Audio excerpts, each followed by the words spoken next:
So, Montha తుఫాను ప్రభావం అయిపోయింది.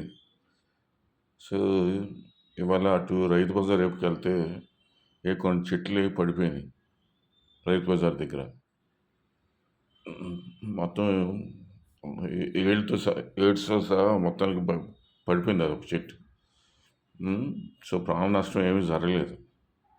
నేను ముందే మీకు ఒక వీడియోలో చెప్పాను నేను. నా వీడియోస్‌లో చూస్తే. మనమంతా చాలా అదృష్టవంతులం. బందర్‌లో ఉండటం మూలంగా. మరి కొన్ని కారణాల మూలంగా, మరి పూజల మూలంగా, లేపోతే అన్నదానం కార్యక్రమం మూలంగా. సో, చివరికి చెప్పాలేంటంటే, మనందరం చాలా పుణ్యం చేసుకున్నాం. హ్మ్. సో, మిగతా చోట్లతో పోలిస్తే మనది చాలా ఆహ్, అసలు we are all lucky people I mean like. So, అందుకే మనం నిరంతరం కృషి చేస్తూనే ఉండాలి. సరే స్పిరిచ్యువల్‌గా ఉండేవాళ్ళు, భక్తితో ఉండేవాళ్ళు భక్తితో ఉంటారు. ఒకప్పుడు మచిలీపట్నం బందర్ అంటే చాలా మన భారతదేశంలోనే దీనికి చాలా ప్రసిద్ధమైన టౌన్ ఇది.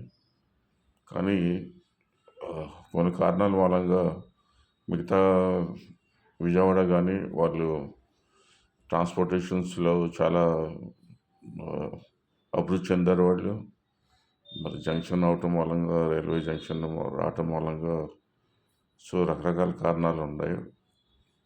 విజయవాడ ఫేమస్ అవ్వటానికి.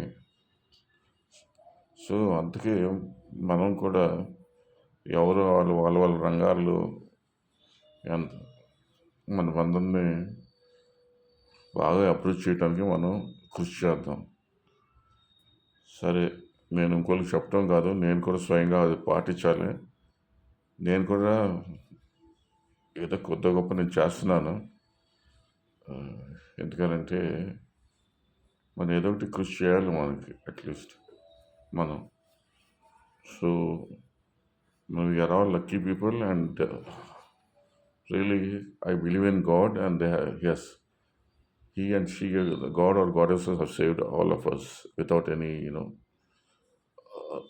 deaths of, losing of some lives of people. I mean, so human lives have been not lost. Maybe maybe trees have been uprooted. So